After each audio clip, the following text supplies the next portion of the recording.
Je suis tombé sur ce rapport, alors je sais pas si on le voit bien, je vais le mettre en plein Yes. écran. OK, je suis tombé sur ce rapport que je trouvais assez intéressant sur tout ce qui est RWA lié à la DeFi. Vous savez, je vous ai présenté mercredi un rapport sur tout ce qui est, industrie de la crypto de manière globale. Il y avait une partie sur les RWA, mais ce rapport-là, il est plus complet, il est vraiment dédié aux RWA et il va présenter quelques projets et surtout, il présente les grandes thématiques, des RWA. Alors pour ceux qui ne le savent pas forcément encore, les RWA, c'est tout ce qui est tokenisation des actifs du monde réel. Quand on dit actifs du monde réel, c'est déjà les actifs qui sont tangibles, donc ceux que vous pouvez toucher et ceux qui ne sont pas tangibles. Quand on parle d'actifs qui ne sont pas tangibles, en général, on va plutôt regarder tous les produits financiers de manière globale. Et tout ce qui va être tangible, ça va être en général l'immobilier, les matières premières et d'autres éléments. Si on regarde aujourd'hui les différents éléments en termes de valeur, ils estiment en tout cas que les actifs qui sont sur la blockchain dans le secteur des RWA, ils ont atteint un sommet d'environ 12 milliards de dollars américains. Sachant que les RWA, c'est quelque chose qui est sorti cette année globalement, qui a été mis en place cette année. Les technos sous-jacentes ont déjà été déployées bien avant, mais c'est réellement cette année qu'on a pu avoir accès à certaines choses. Et vous avez la tokenisation des bons du Trésor américain, qui a été un des éléments importants. On a eu également tout ce qui est accès au crédit privé et après, en moindre mesure, les parties, commodités, les actions, l'immobilier et tout ce qui est, bons non américains. Parce que c'est quand même le marché américain qui décide à peu près de tout ce qui se passe dans l'aspect finance et après on a des catégories qui sont en train d'apparaître, tout ce qui est, lié par exemple au crédit carbone, à l'art, à la tokenisation, des montres, du vin et ce genre de choses. Et vous verrez qu'il y a des problématiques en fait pour chacune des catégories, avec différents projets qui essaient de se positionner sur l'ensemble de ces, catégories-là. On a des leaders qui commencent doucement à se déployer et derrière aujourd'hui, c'est majoritairement des institutionnels qui sont en train de se positionner parce que le plus gros de l'argent, c'est dans l'aspect, finance avec les produits financiers et ils ont besoin d'inclure, en fait, leurs produits financiers sur des supports qui leur permettent d'être déplacés beaucoup plus facilement et d'être tracés de manière beaucoup plus importante. Il y a un élément qui est majeur, comme on le voit, c'est qu'on a d'un côté des actifs qui sont dans la vie «réelle» entre guillemets et de l'autre côté, on va avoir des actifs qui vont être, sur la blockchain et il faut faire correspondre ces données-là en entrée et en sortie, donc il faut des oracles de qualité. Les oracles, c'est des mécaniques qui vous permettent justement de vérifier les données qui sont incluses dans les smart contracts ou qui en sortent. Que ça soit pour la partie conformité ou pour tout un tas d'autres, éléments à prendre en compte. Donc là, il commence à apparaître certains projets, mais on les reverra, un peu plus en détail dans la suite du rapport et ce qu'ils expliquent dans ce rapport majoritairement, c'est qu'on a une centralisation qui est très importante liée au secteur des RWA. Du fait qu'on ait des très grosses entités dans l'aspect finance, on a besoin d'un niveau de conformité qui est assez élevé et donc on a une dépendance en fait sur l'aspect déjà, gestion des données privées, mais surtout conformité et réglementaire de manière globale. Parce que en tant que particulier, vous ne pouvez pas acheter forcément tous les produits financiers. Il faut des fois que vous soyez, investisseur accrédité aux US ou dans certains autres pays que vous ayez un autre titre pour avoir accès à certains éléments. Et donc, on a beau mettre à disposition l'ensemble de ces éléments-là au grand public, ils ne sont pas forcément accessibles. Et vous allez voir qu'il y a plein de plateformes aujourd'hui sur lesquelles vous pouvez aller, mais sur lesquelles vous ne pouvez pas échanger de produits parce que vous n'avez pas ces accréditations. Pardon. Ça, c'est plutôt l'introduction sur la partie TradeFi. Et ici, il y avait un premier graphique qui était assez intéressant à regarder et vous avez les différents produits qui ont été, mis dans le secteur des RWA en excluant la partie stablecoin qui viendrait fausserer les chiffres et là, on s'aperçoit que finalement, le plus gros qui a été lancé, sur les dernières années, là, on a surtout un début, en 2024, on a commencé vraiment à en parler, c'est majoritairement tout ce qui est crédit privé. Pourquoi les crédits privés? Il y a autant de problématiques que ça dans le monde financier traditionnel. Il y a d'abord des taux d'intérêt qui sont juste, démesurés dans certains pays avec des taux variables. En France, on a du mal à saisir ça, le principe des taux variables, mais dans la plupart des pays du monde, quand vous empruntez de l'argent, c'est à un taux variable et quand vous êtes une grosse structure, que vous empruntez des sommes qui peuvent être colossales, ça peut avoir un impact qui est énorme. Sans parler de la variation des taux auprès des banques centrales, qui ont eu un impact également sur les sociétés qui souhaitaient emprunter. Et plus ça avance, plus les banques demandent des garanties qui sont importantes. Et quand vous cumulez plusieurs crédits pour une même structure, bah, au bout d'un moment, ils arrêtent de vous prêter. On a bien sûr les commodities qui commencent à prendre un peu mais qui restent assez stables. Et après, la tokenisation des bons du trésor qui a plutôt bien pris, qui continue d'augmenter avec le temps. Du fait que les intérêts soient globalement assez élevés aussi en ce moment. Théo, si tu veux rajouter des choses, t'hésites pas à me couper au fur et à mesure, hein. Non, non, ça, pour l'instant, on continue. J'étais juste en train de penser, ça serait drôle d'avoir une crise des subprimes tokenisée. Oui, bah, justement, c'est là, après, on va voir, il y a des plateformes qui commencent à tokeniser un petit peu tout et n'importe quoi. Là, effectivement, c'est l'explication que je vous ai donnée sur les taux d'intérêt et les taux d'intérêt par la Fed. Là, on serait. Le rapport est sorti légèrement avant le changement de taux, donc on aurait une première barre descendante juste après. Et ici, on a les taux et les estimations en fait des crédits privés, qui est aujourd'hui le secteur le plus important en fait dans ce domaine-là. On voit que ça représente plus de 8,3 milliards pour une plateforme qui s'appelle pour une société pardon qui s'appelle Figure et qui permet de faire des crédits avec une garantie sur différents types de produits. On va passer, ça c'est pas forcément la partie qui était la plus intéressante. Ici, voilà, on a les différents projets qui travaillent justement sur la partie crédit privé et leur évolution. Il y a eu un gros pic en 2022 et là, ça commence à reprendre avec le temps. On a Goldfinch dont on parlait déjà mercredi, on a Credix, Maple qui a été pas mal mis en avant par les influenceurs. Et il y a eu un peu de troufaille, mais pour moi, troufaille, c'est un projet qui est globalement assez fini. Donc là, dans les gros qui ont pris le terrain, c'est globalement Centrifuge et Maple. Et si vous ne les connaissez pas, je vous invite à aller voir les plateformes. C'est assez intéressant de ce côté-là. D'ailleurs, il y a une migration, il me semble, j'avais vu sur Maple, non? Ils sont passés à Syrup. C'est possible, ça, ou pas? On l'avait évoqué. Si vous avez du Maple. C'est possible qu'ils aient migré. Alors là, le rapport, il date d'il y a un mois à peu près, hein, pour faire très simple. Mais ça vient en général du site RWA XYZ. C'est un site qui est assez complet justement sur tout ce qui est données sur les RWA. On va voir, hein, mais j'ai pas eu vent. Peut-être qu'effectivement Apple est devenu Syrup, hein.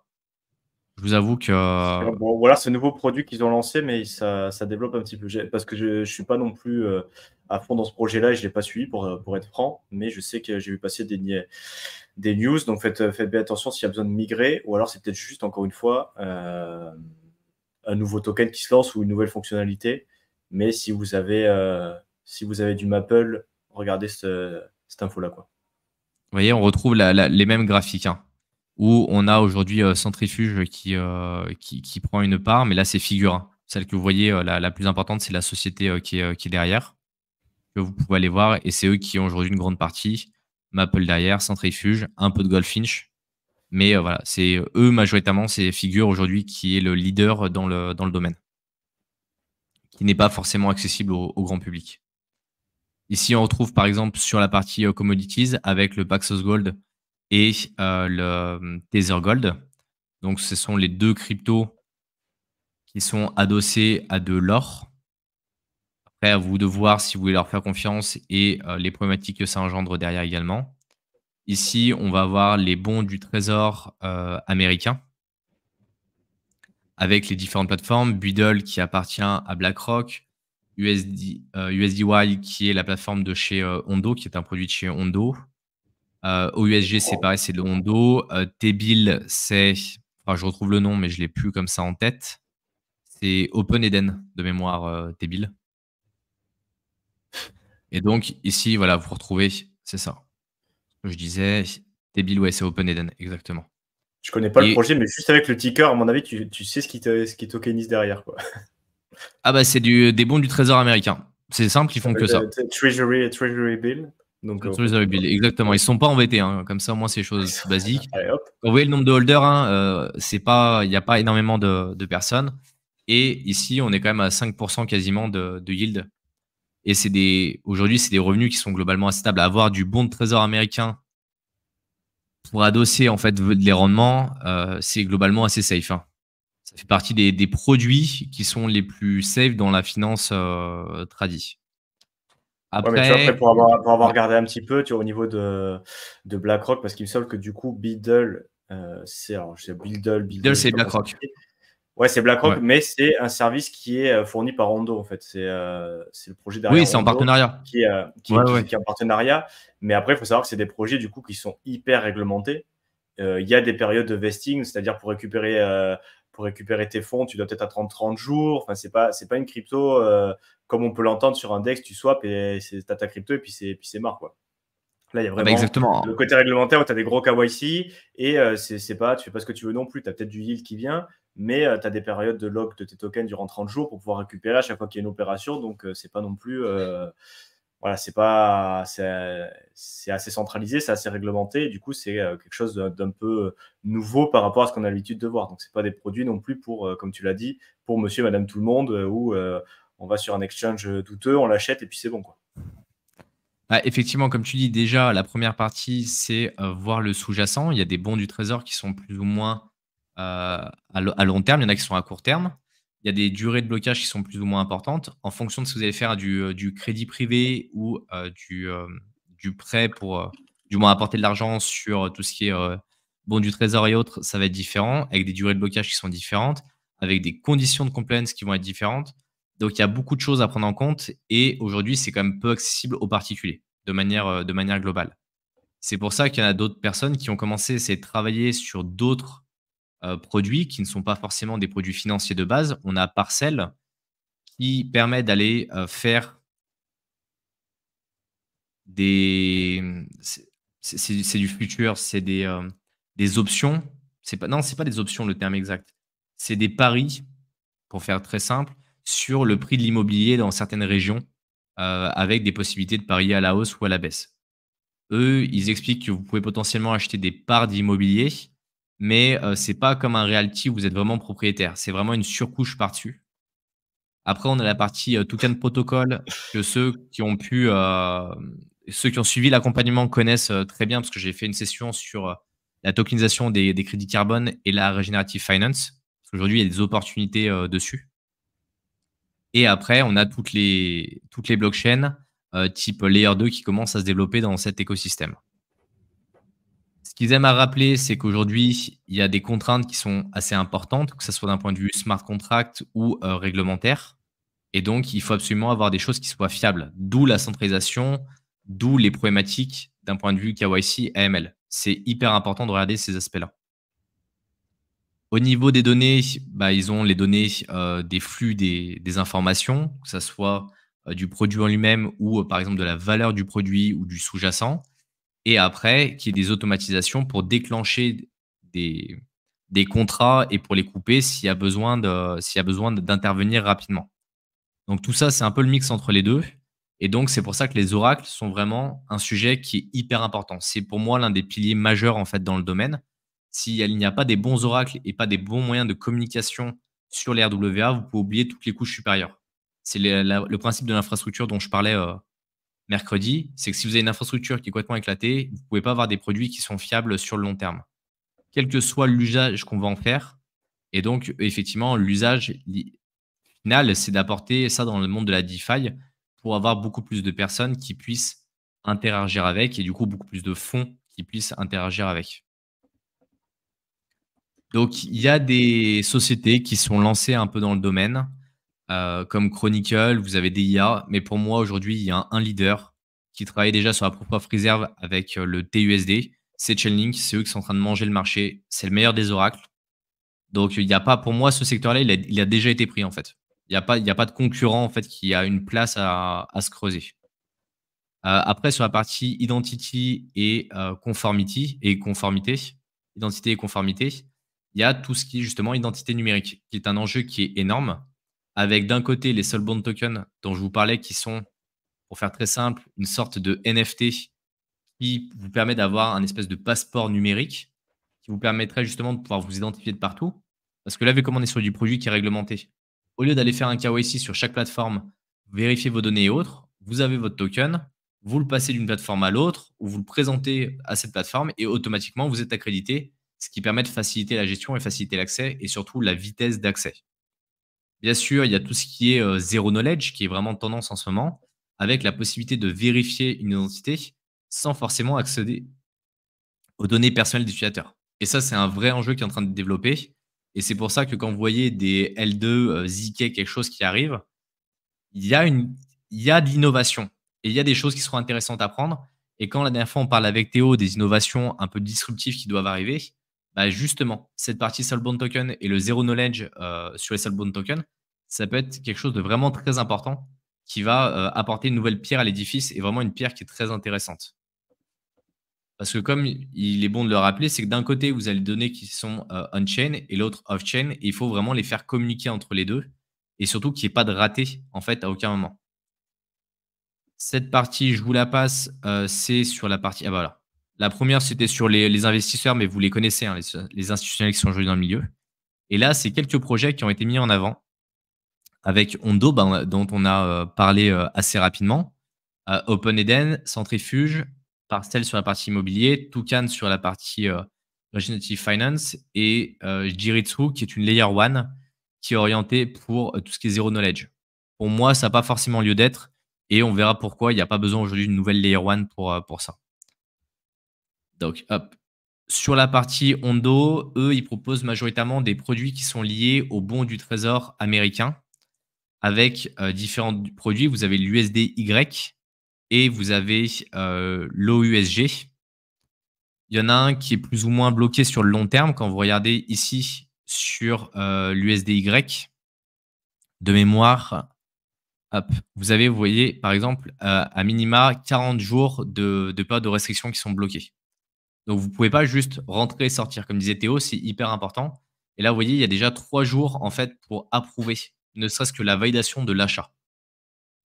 Donc, c'est pour ça que ça prend un peu de temps. Et si vous voulez récupérer vos USDY en cash, ça prend minimum 5 jours ouvrables.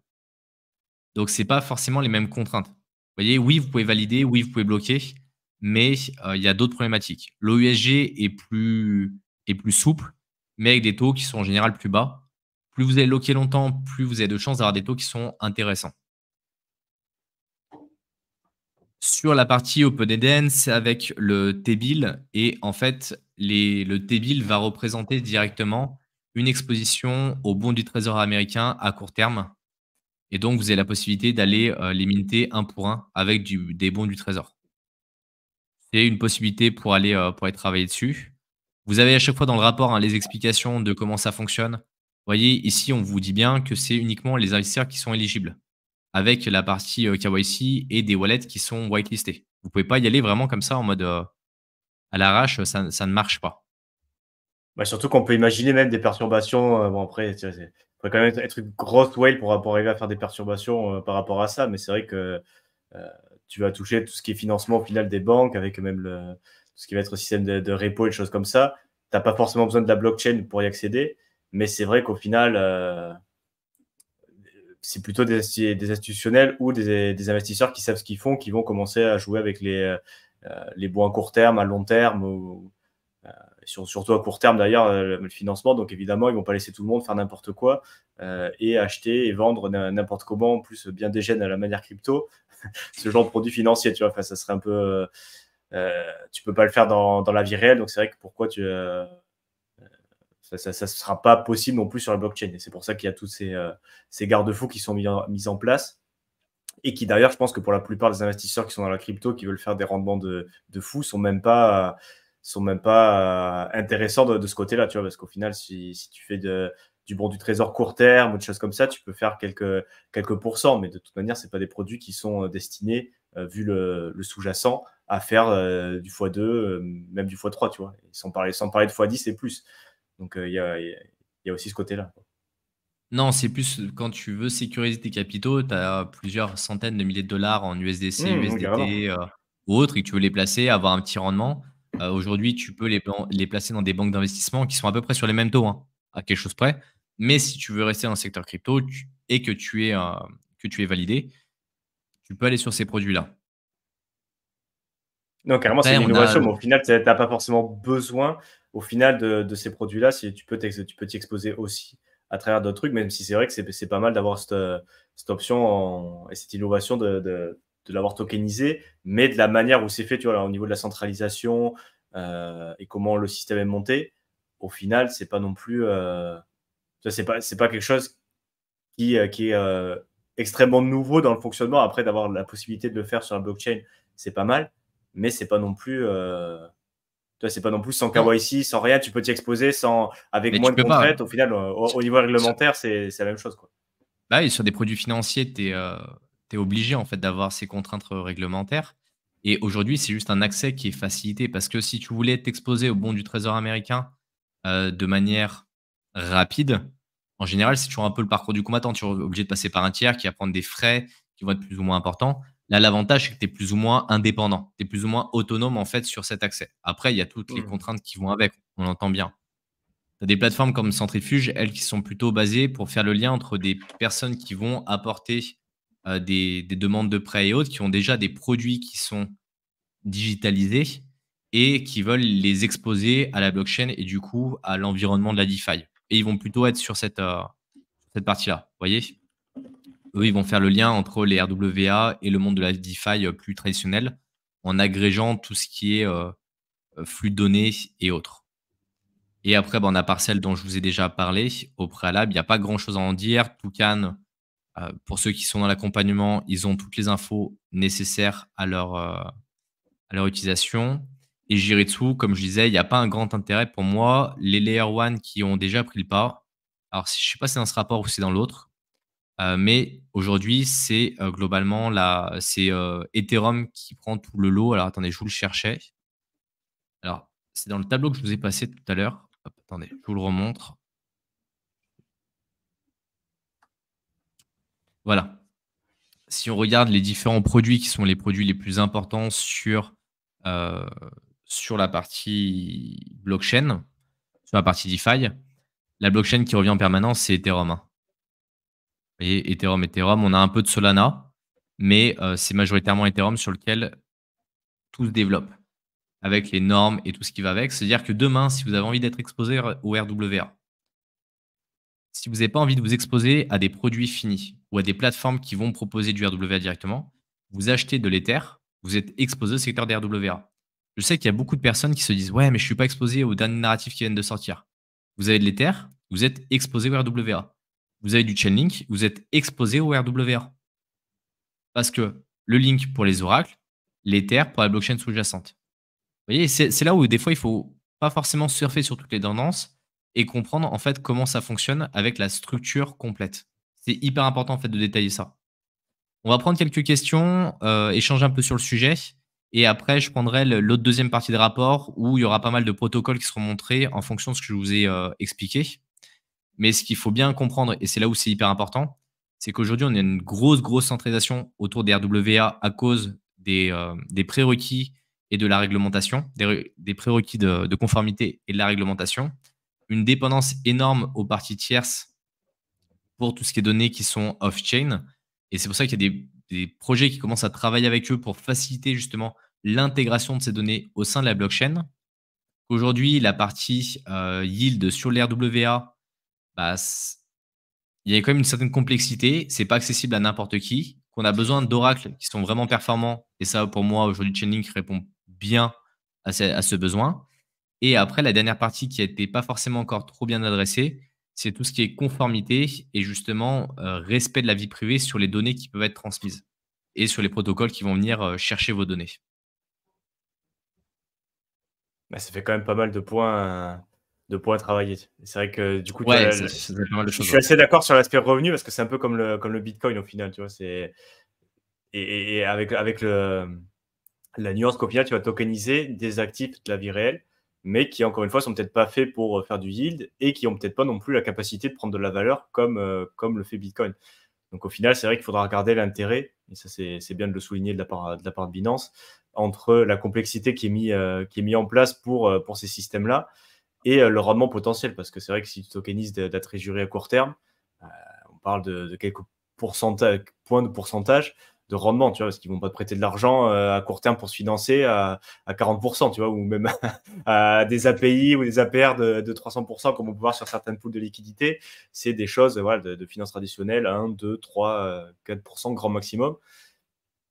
Et du coup, le fait de tokeniser tout ça et avec les frais en plus sur les blockchains, à voir si c'est même, tu vois, si c'est plus intéressant. Peut-être il y a la contrainte d'accès qui va faire que ça peut avoir un intérêt, mais tu vois, est-ce que c'est plus intéressant même de passer par la blockchain ou même par le système traditionnel? Parce qu'au final, tout ça, tu peux l'avoir déjà en accès par le système traditionnel et il y aura Ouais. ces problématiques-là, quoi. Bah, justement, Julien qui dit c'est totalement centralisé, donc inutile d'utiliser la blockchain. Tout ça sert uniquement à donner une bouffée d'air au dollar avant l'agonie. Là, je suis pas forcément d'accord avec toi. En fait, il y a besoin de la blockchain pour l'aspect traçabilité et pour pouvoir déplacer des actifs. Aujourd'hui, déplacer des actifs financiers d'une structure A à une structure B, c'est extrêmement complexe dans le milieu de la finance traditionnelle. C'est pas parce que toi, tu ne l'utiliseras pas ou que tu n'en auras pas besoin que le monde financier ne va pas l'utiliser. Il faut toujours faire le delta entre ce qui est utilisé par le retail et ce qui est vraiment utilisé dans le milieu de la finance, qui sont 2 choses complètement différentes. Hem, mince, j'ai perdu ce que je voulais dire sur la suite. Mais après, comme tu le disais, Théo, il y a déjà ce premier accès qui peut être fait par la finance traditionnelle. Mais si on prend ne serait-ce que une exposition à des rendements de l'ordre de 5-6% sur un certain montant. Aujourd'hui, vous allez dans votre banque commerciale en France, vous n'avez pas accès à ces produits-là. Que vous soyez une société ou un particulier, vous n'avez pas accès à ces produits-là. Il faut aller dans des banques d'investissement. Les banques d'investissement, le ticket d'ouverture, pour les plus basses, c'est 250 000 dollars. Pour le reste, en général, c'est plutôt 500 000 dollars à 1 million de dollars. Et là, vous aurez accès à ces produits-là. Alors que finalement, si vous savez bien utiliser les RWA, que vous savez bien quelle plateforme vous pouvez utiliser, peut-être que le ticket d'entrée, il ne sera pas de 200 000, mais peut-être de 50 000 ou 200 000 dollars. Donc, c'est juste possible, en fait, de pouvoir rentrer sur certains produits, alors que normalement, vous n'auriez pas pu y avoir accès. D'où l'intérêt de la blockchain, d'où l'intérêt de l'ouverture. Et il y a 2 choses différentes, comme je disais, hein. Il y a les particuliers et les institutionnels. On ne joue pas dans la même cour, on ne joue pas avec les mêmes montants.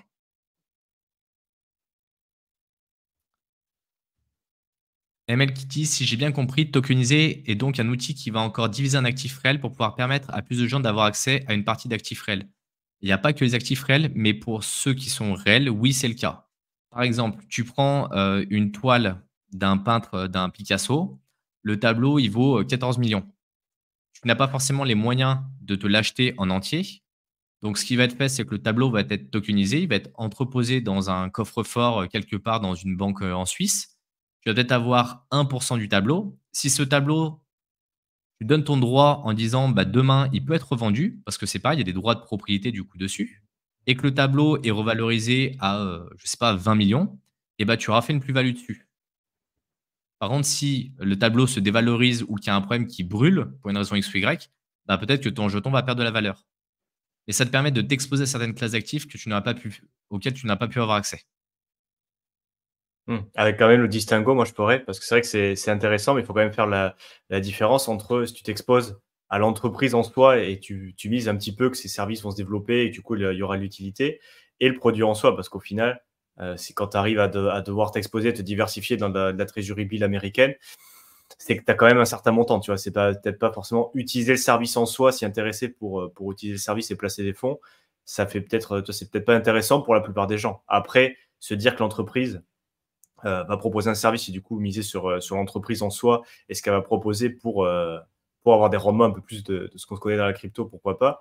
Mais il y a un peu ce distinguo, tu vois, entre le token et le service, la tokenomie qu'il propose, et le service en lui-même, et est-ce que c'est intéressant d'investir dedans, tu vois. Je ferais quand même un peu la différence, parce que c'est peut-être pas la même chose, tu vois. Autant un token peut prendre beaucoup de valeur, autant utiliser le service qu'il propose, c'est peut-être pas intéressant pour la plupart des gens, parce que les rendements, pour le coup, ça se rapproche des choses en dehors de l'écosystème crypto. Et du coup, ben, c'est peut-être pas ce qui est recherché à l'instant T, tu vois. Euh, Julien qui dit si c'est centralisé, il faut fuir. La plupart des actifs tokenisables s'échangent facilement sur la blockchain. Pendant longtemps, ça s'est fait par téléphone, mais ça marche pas comme ça.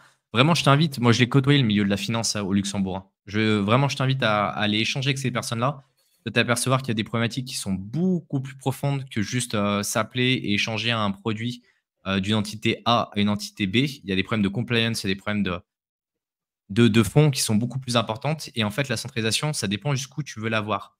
Tu ne peux pas avoir une décentralisation totale, ça n'existe pas. Il n'y a aucun projet aujourd'hui qui est une décentralisation totale. C'est juste des niveaux de décentralisation. Et si on regarde ne serait-ce que les stablecoins, on aime bien en parler, mais les stablecoins qui fonctionnent le mieux aujourd'hui sont centralisés. L'USDT, l'USDC, l'USDT qui est le plus ancien stablecoin, est totalement centralisé. C'est pas parce que c'est centralisé que c'est absolument la fin du monde. Il y a le côté libertarien, et je suis d'accord sur le côté philosophique, où effectivement, il faut apporter un maximum de décentralisation. Mais il y a des moments où on est obligé en fait d'avoir de la centralisation sur certains aspects pour que ça puisse se développer avant d'atteindre un nouveau niveau de décentralisation. La centralisation, c'est pas le mal en permanence en fait. C'est pour ça qu'il faut aussi arriver à prendre un peu du recul. Et là, sur des RWA, on est obligé d'avoir de la centralisation sur certains aspects parce que c'est des produits qui sont tamponnés, qui sont validés, qui sont réglementés. Qui dit produit réglementé, dit tu as besoin d'avoir quelqu'un en face de toi qui réponde si jamais il y a une problématique. On ne peut pas juste dire c'est le protocole, ça ne marche pas comme ça en fait, dans la finance tradie. Ouais, puis surtout si c'est vraiment un actif du monde réel, c'est-à-dire qu'il a l'existence physique quelque part, donc avec des réglementations locales, avec des personnes qui sont autour. Tu vois, il y a vraiment tout le côté physique pour le coup qui est vraiment présent. Donc, du coup, tu peux pas décentraliser et dire il y a rien du monde physique qui va s'appliquer à cet objet-là parce que dans la réalité, c'est pas le cas, quoi. Si c'est une maison, si c'est un tableau, si c'est une voiture, si c'est ce que tu veux, elle est bien quelque part avec des lois du pays qui s'appliquent, avec des personnes qui la détiennent, qui vont peut-être y avoir accès physiquement. Donc, du coup, tu es bien obligé de prendre tout ça en compte dans la réglementation. BZH qui dit en tokenisation IMO, il y a Labs plus risqué, mais c'est un projet à la Rio. Le problème en fait de l'IMO, c'est un sujet que j'ai pas mal étudié dans la partie tokenisation, c'est qu'il y a beaucoup, beaucoup de projets qui se sont développés suite à Realty qui a été littéralement le premier à apporter cette tokenisation dans l'écosystème de DeFi, qui essaie de proposer des produits qui sont plus ou moins pourris. Là vraiment, je mesure parfaitement mes mots parce qu'il n'y a pas de contrepartie, parce que les droits de propriété sont pas bons, parce que les rendements calculés ne sont pas bons parce que les paiements ne sont pas fiables, ne sont pas stables. Il manque tout un tas de choses. Il vaut mieux partir sur des sociétés où vous êtes réellement le propriétaire, même si celles-ci ferment. Et c'est ça où vraiment il faut comprendre que dans les RWA, quand vous avez, et on n'est pas payé, je ne suis pas payé par Realty pour dire ce genre de choses, hein. Quand vous avez un actif tangible, si jamais la société qui a tokenisé l'actif venait à fermer, qu'est-ce qui se passe? Est-ce que vous êtes légalement le propriétaire, vous avez vraiment les droits dessus? Ou si jamais la société ferme, bah, vous perdez complètement l'accès. Ça, c'était un peu l'histoire des NFT qui étaient stockés sur des serveurs qui étaient centralisés. Le jour où le serveur centralisé était fermé, merci, au revoir, la clé est sous la porte. Qu'est-ce qui se passe si jamais il y a un incendie? Qu'est-ce qui se passe s'il n'y a pas de paiement des locataires? Il faut prendre en compte tous les aspects de l'immobilier traditionnel. C'est pas juste comme ça un produit en essayant de faire un peu de spéculation. Donc oui, il y a plein de projets, mais je vous invite vraiment à regarder en profondeur en fait leur historique, tout ce qui va avec, et pas y aller uniquement pour faire un peu de spéculation. Parce que j'ai l'impression que là, quand je vois passer les commentaires, il y a beaucoup de projets. On demande l'avis sur plein de projets et autres, dont la plupart je connais même pas le nom. Et l'idée, c'est jamais de vous expliquer si ce projet il est bien ou pas, parce que de toute façon, ça n'a pas d'impact. Je vous dis, ce projet, il est complètement pourri. Qu'est-ce que vous allez faire? Vous allez le vendre? Et si je vous dis, il est génial, vous allez l'acheter? C'est à l'opposé, en fait, de tout ce qu'il faut, en fait. Heu, Super Cornichon qui dit: «Le RWA, pour moi, c'est l'avenir. Je suis overexposé dessus. La taille du marché potentiel est juste insane». Oui, la taille du marché est juste extraordinaire. Par contre, il ne faut pas être surexposé non plus. Demain, il y a une problématique parce que les réglementations, partent à 180 degrés pour une raison X ou Y. Ça peut tout plier boutique hyper rapidement. Il vaut mieux avoir une exposition qui est corrélée à ton niveau de risque et par rapport à ton allocation totale que d'être exposé à 100% sur RWA. C'est pas une bonne idée non plus. Et aujourd'hui, quand tu vois les produits qui sont dans RWA, on n'a rien d'exceptionnel, hein. Il faut encore se rappeler qu'on est au tout début. C'est un petit peu comme les personnes qui ont commencé à acheter les premières plateformes dans la DeFi. Bah, en fait, la plupart n'existent plus aujourd'hui. Donc il y a les IMOLO quand même avec ce genre de choses. BZH qui dit: «Je crois à fond RWA, peut-être même plus que l'IA. De ce fait, plein de projets qui utilisent la blockchain, Ether, et ça me va très bien». Heu, c'est 2 choses qui évoluent en parallèle. C'est 2 choses qui évoluent en parallèle. Donc oui, moi, les RWA, j'y crois déjà depuis assez longtemps dans ce domaine-là. L'IA aussi, mais d'une autre manière. C'est pas forcément la même approche. Et après, tous les projets qui utilisent la blockchain Ether, pour moi, c'est indispensable. Quand tu as le layer 1 qui marche, qui est solide, qui est jamais tombé en panne depuis le début, bah, il y a un moment, tu prends le leader. Donc tous ceux qui vont essayer de se creuser une place à côté, pour moi, c'est du vent, en fait. Ils ont une petite part de marché peut-être, et encore.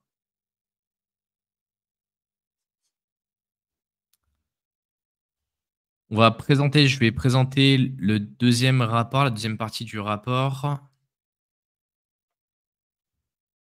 On accélère un petit peu sur live, hein, parce qu'on ne pourra pas rester, comme je vous le disais, à 2 heures. Et vu comme j'ai plein de choses à vous montrer, là, c'est la dernière partie, avec justement les actifs et eux, ce qu'ils expliquent. C'est toujours un rapport de chez Binance. Je vous mettrai les 2 liens dans la description.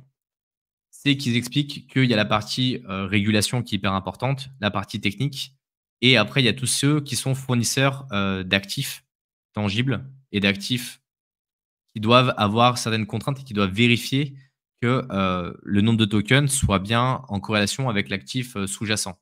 Et comme tu le disais, Théo, c'est hyper important d'avoir une personne. Quand tu tokenises une voiture, tu ne peux pas juste la laisser comme ça sur le bord de la route. Ça ne marche pas. Il faut l'entretenir, il faut vérifier, il faut s'assurer que la cote, il y a plein de choses à vérifier. Et donc, il y a des domaines comme ça qui ont été découpés, que ce soit la partie blockchain, la partie sécurisation des actifs, la partie réglementaire, la partie bons du trésor, les crédits, l'immobilier, les stablecoins, les matières premières, les places de marché pour échanger, la partie climat avec la finance, la regenerative finance, et après tout ce qui est autres produits de manière globale. Si on regarde la partie blockchain, c'est là où on voit les nouveaux qui essaient de se lancer un peu sur ce secteur-là. On a 2 types de blockchain et c'est là où il faut se rappeler que les institutionnels n'utilisent pas des blockchains qui sont publiques. Vous avez les permissionless blockchains, c'est celles que vous utilisez, Bitcoin, Ethereum, les classiques. Et après, vous avez celles qui sont sous forme de permission, qui sont des blockchains privées, sur lesquelles on va avoir quelques entités, comme de l'Hyperledger, par exemple. Et donc aujourd'hui, les institutionnels utilisent des blockchains qui sont privées. Ils n'ont pas d'intérêt à utiliser des blockchains publiques. Ça ne les intéresse pas. Ils n'ont aucun intérêt à les payer des frais de transaction, alors qu'ils peuvent avoir la même chose en interne, qui soit aussi fiable. Juste qu'il y a moins de nœuds, mais eux, ils s'en fichent. La centralisation, ça ne les dérange pas sur ces aspects-là. Donc, on a ces premiers produits là comme Mantra qui se sont spécialisés dans la partie régulation et accès. Ouais. Pardon, je te coupe, mais essaie de zoomer un petit peu parce que c'est vrai qu'on voit, mais ouais, c'est mieux là. Comme ça. Nickel. Ok. Yep. Nickel, t'as bien fait. Parce qu'on a toujours un décalage entre ce qu'on projette à l'écran et ce que nous on voit, donc pour ça qu'il faut arriver à remettre d'équerre. Après, il y a Plume qui est une layer 2 qui a pour vocation justement à déployer des applications DeFi autour de tout ça. On a Polymesh qui est une blockchain en permission, donc un peu comme de l'Hyperledger, c'est une blockchain d'un point de vue privé. Le Real qui est une permissionless, donc en L2, qui est construit sur Arbitrum Orbit. Pour moi, ça c'est partie des choses qui vont totalement disparaître. Ça, dans quelques années, vous n'entendrez plus tout parler.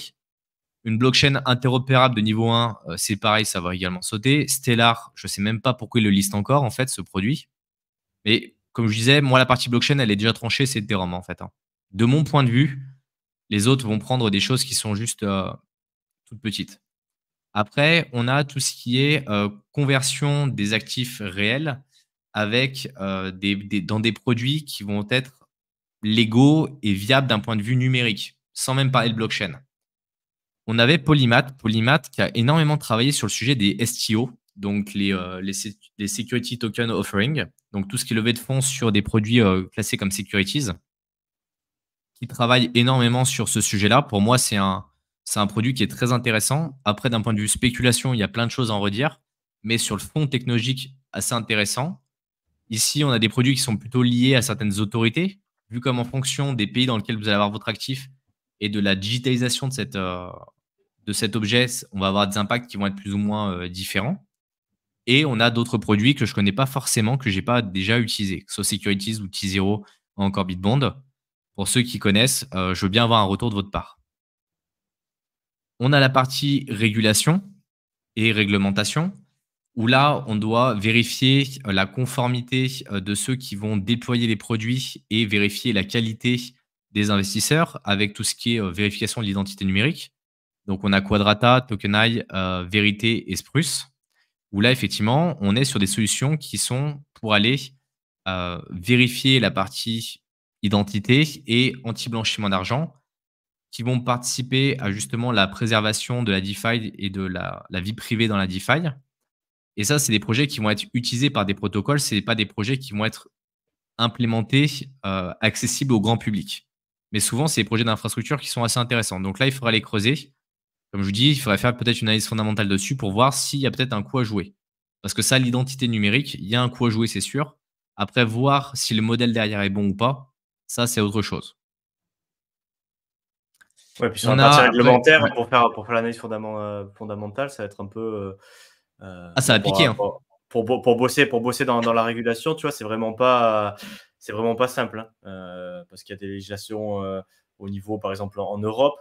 Laisse tomber, quoi. Tu as peut-être des législations européennes, très certainement, ça doit plutôt se jouer au niveau européen, mais tu as des législations nationales, voire locales, si tu es, par exemple, sur des systèmes fédéraux comme aux États-Unis ou en Allemagne. Donc, pour être sûr que ton produit soit compliant avec en plus tout l'aspect blockchain et tout, j'aimerais bien voir toi, l'équipe qu'ils ont derrière, ce qu'ils mettent en place pour s'assurer, parce que franchement, là, ça doit être quelque chose d'assez sympathique de s'intéresser à ces problématiques-là. Ça doit être super intéressant, mais franchement, le côté réglementation, moi, j'aimerais bien rentrer un petit peu dans les petits papiers pour voir comment ils gèrent le truc, parce que, à mon avis, c'est pas facile, quoi.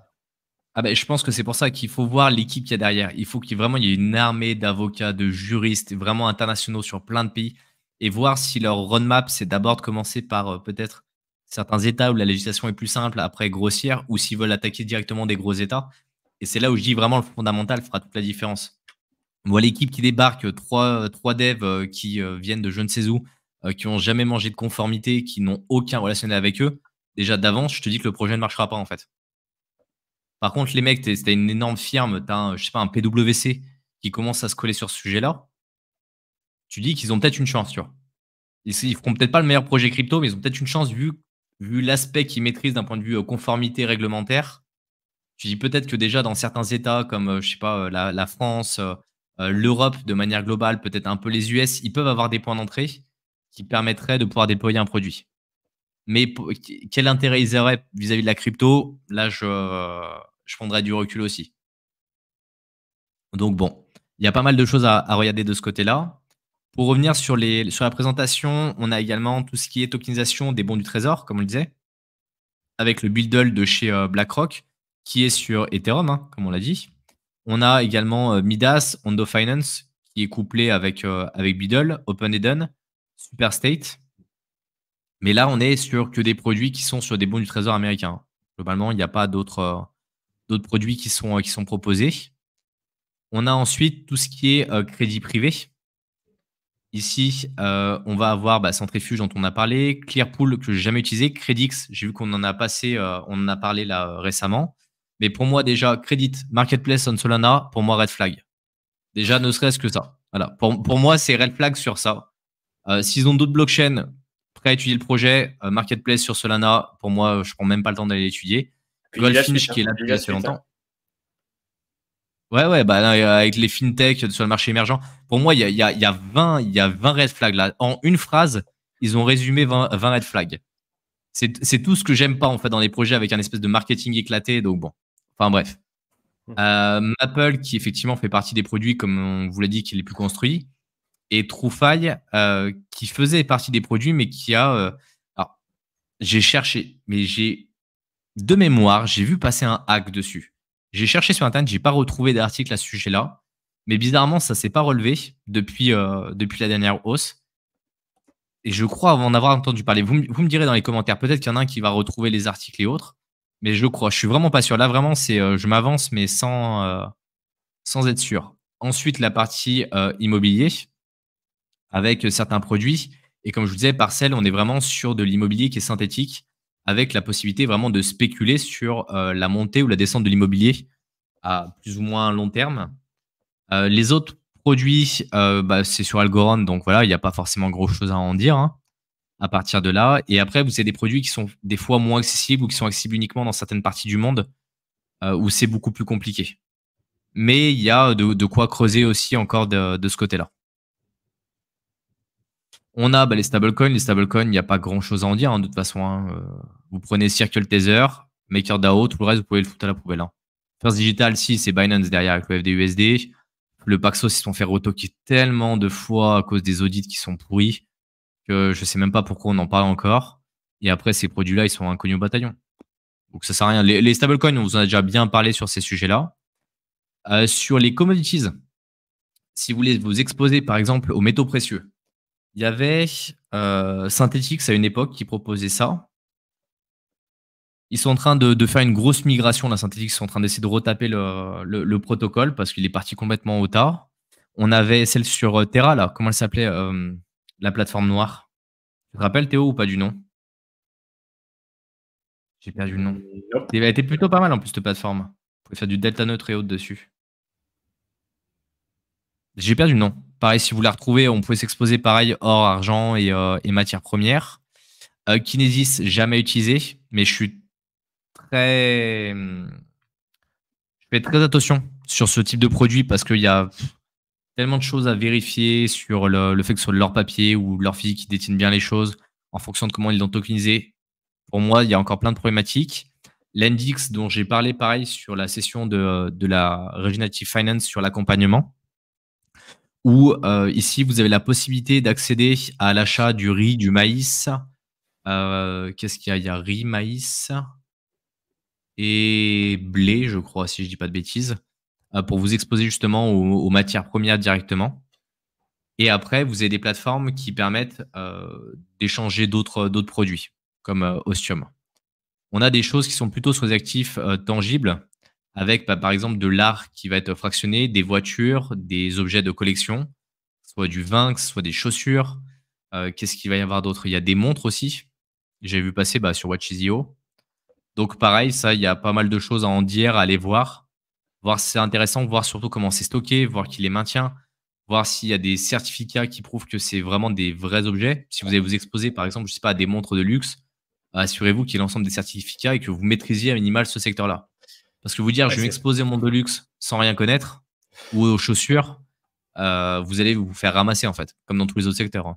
Ou aux commodities, c'est ce que j'allais dire. Au final, c'est Ouais, bien bien de sûr. tokeniser les secteurs de la vie réelle, mais au final, pour aller sur ce type de produit, assurez-vous quand même de connaître au minimum le domaine d'investissement ou le secteur au final sur lequel ils sont adossés, parce que tu connais rien en vin, en bouteille, en année, en cépage, en conservation, en qu'est-ce qui peut prendre de la valeur, qu'est-ce qui peut en perdre. Tu vas te faire défoncer. Hein. Pareil, les commodities Ouais. agricoles, si tu sais pas comment ça marche un petit peu, les récoltes aux États-Unis, tu vas te faire dépecer. Quoi, si tu utilises le service en soi pour trader, faire du futur sur le prix du maïs au troisième trimestre 2025, sans aucune connaissance, franchement, t'es chaud. Hein. Ou alors, c'est encore une fois utiliser le service ou miser sur le fait que ce secteur-là va prendre de la valeur ou va se développer. Et du coup, je mise sur le secteur, mais je n'utilise pas le produit non plus. Donc, encore une fois, je fais le distinguo entre ces deux aspects. Mais c'est vrai qu'il faut aussi voir, est-ce que les gens dans son ensemble vont comprendre la valeur du truc? Parce que là, bon, marketplace de luxe sur des montres, tu peux comprendre un peu la valeur, ce qu'ils font. Il y en a des précédents qu'on a vus. Tokeniser sur des futurs, sur de la fintech, sur les marchés émergents, sur le machin, je suis pas sûr que la majorité des investisseurs, parce qu'en plus, s'ils n'ont pas les accréditations, que c'est un peu limite, qui sont pas backés de manière très, très solide par des mecs qui ont bossé, par exemple, dans des institutions, ce qui peut être le cas, par exemple, Hondo, pour avoir creusé un petit peu le truc. Tu vois, le Chief Financial Officer, le mec, il vient des grosses banques traditionnelles. Le mec de la compliance, il vient de chez Goldman Sachs, il a tapé 20 ans de compliance chez Goldman Sachs. Donc, au final, tu dis, OK, je fais un produit pour les investisseurs institutionnels. Je prends que des mecs qui ont travaillé chez ces mêmes institutionnels pendant plusieurs années. Ils ont les contacts, ils ont l'expérience. Voilà, ça va à peu près. Tu fais un truc, voilà, la proposition, elle n'est pas très claire. Tu passes 3 mots-clés issus du marketing startup à la mode. Tu n'as pas trop d'infos, c'est un peu plus, c'est un peu plus risqué, quoi. Sans compter que si tu es là seulement pour l'aspect performance de prix et proposition de valeur, communauté et tout, il y a peut-être des projets qui sont, et d'autres secteurs qui sont plus faciles à comprendre pour la majorité des gens et du coup, potentiellement, qui vont plus performer. Là, on parle vraiment de choses, pour l'instant, de niche Et même si c'est des choses pour les institutionnels, bon, faut voir un petit peu, est-ce que ça va les intéresser? Est-ce qu'ils sont là pour le long terme? Est-ce qu'ils ont vraiment de l'argent à mettre là-dessus?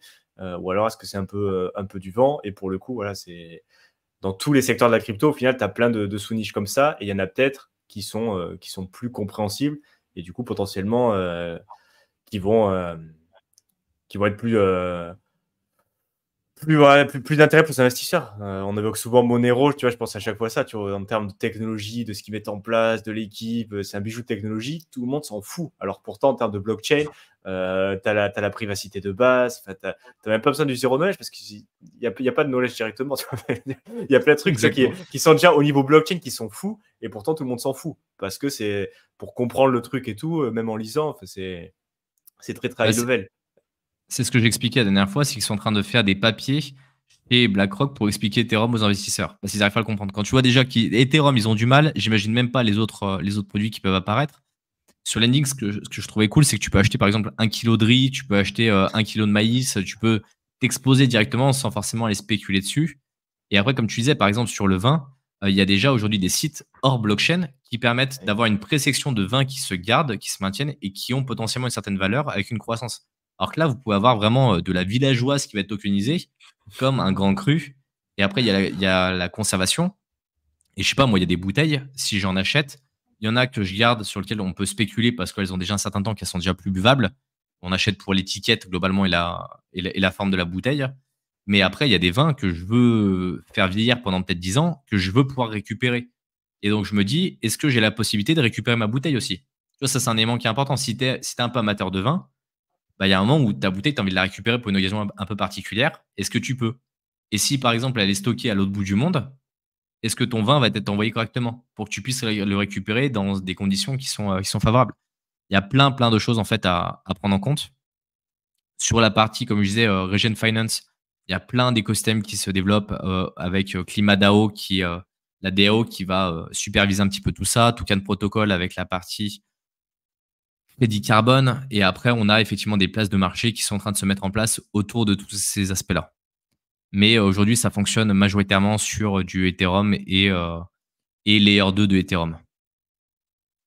Et après, on a justement tout ce qui est autres produits financiers de manière globale, que ce soit des bons ou de sociétés ou d'autres actifs, des ETF, des actifs autres dans la finance traditionnelle, hein. Il y a pas mal de choses. Et donc, il y a ces projets-là. J'avoue que c'est un domaine que j'ai pas forcément creusé en particulier parce que c'est un domaine qui est assez nouveau de ce côté-là.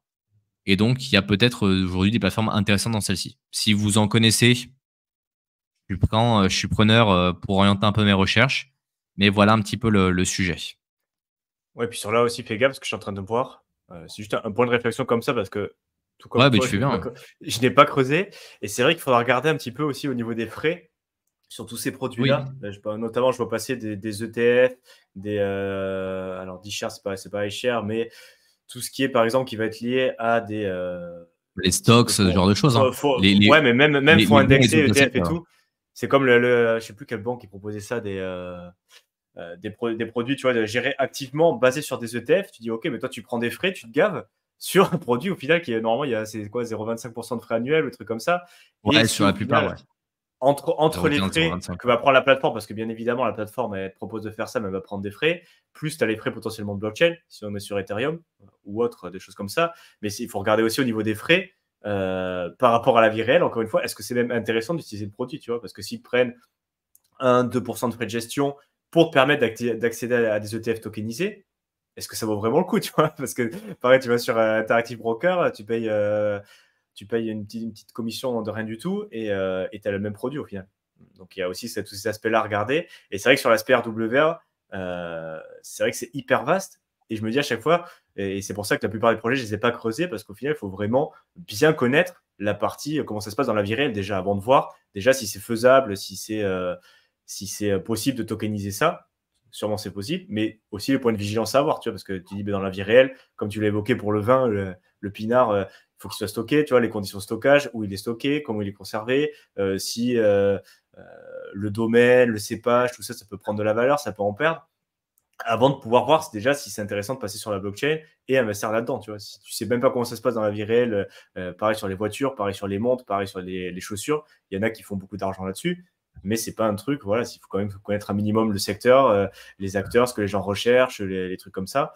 Et pareil pour tout ce qui est produit de finance, aller regarder les frais, les possibles risques et tout ça avant de passer sur la partie tokenisée. Parce que c'est pas parce que tu arrives sur la blockchain que c'est forcément une amélioration par rapport à ce qui se fait dans la vie réelle en termes d'appréciation en prix et en termes de frais aussi, tu vois. Parce que forcément, qui dit blockchain dit peut-être plus de frais parce que la décentralisation, au final, ça se paye par rapport à ce qui se fait dans la vie réelle. Du coup, si tu veux vraiment t'exposer à un actif financier de la vie réelle ou même à de l'immobilier, tu vois, combien ça te prendra en termes de temps et de potentiels frais annuels dans la vie réelle et sur la blockchain pour comparer aussi, tu vois, parce que c'est pas non plus tout nouveau, tout beau et c'est forcément bien parce que c'est sur la blockchain. Peut-être que c'est de la merde aussi, tu vois. Je veux dire, en termes de ce qu'ils te vendent et tout, peut-être t'auras mieux fait d'acheter ton appart directement près de chez toi que d'investir sur un truc un peu bancal qui est situé dans un pays émergent où tu sais pas trop si le truc il existe vraiment, quoi.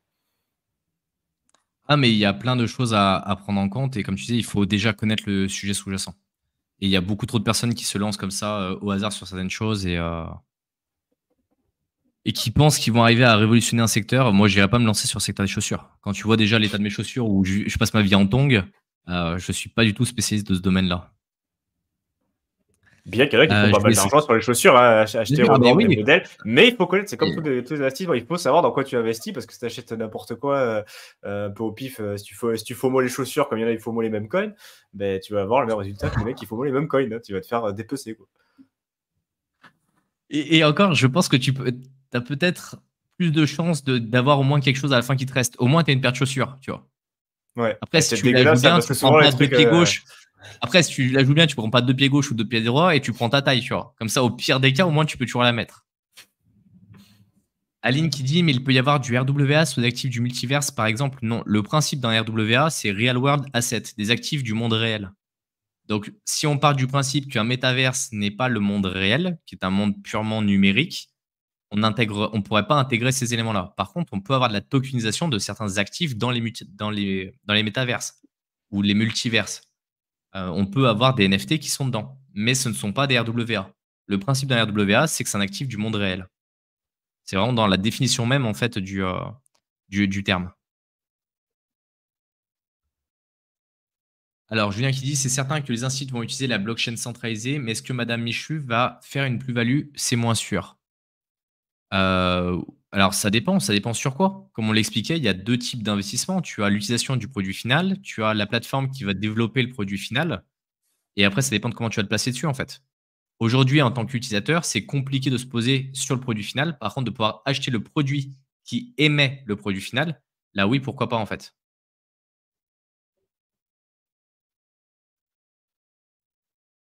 Ou le Euh, token de gouvernance, par exemple, parce qu'Ondo, au final, Ouais, c'est ou le même pas un token de startup en gouvernance, non, mais bien soi, sûr. c'est un token Je de dis, gouvernance qui te permet.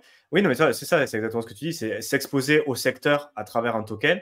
Du coup, bah, si le secteur va bien, si ça se développe, foncièrement, le token il peut prendre de la valeur, mais tu n'es pas obligé d'utiliser le service, tu n'es pas obligé de faire de la spéculation sur les futurs trading des pays émergents, des modèles de financiation de certains pays. Tu n'es pas obligé de le faire, tu peux juste t'exposer au token de l'entreprise, qui est peut-être même juste un token de gouvernance qui n'a même peut-être pas au niveau tokenomique d'utilité dans l'écosystème.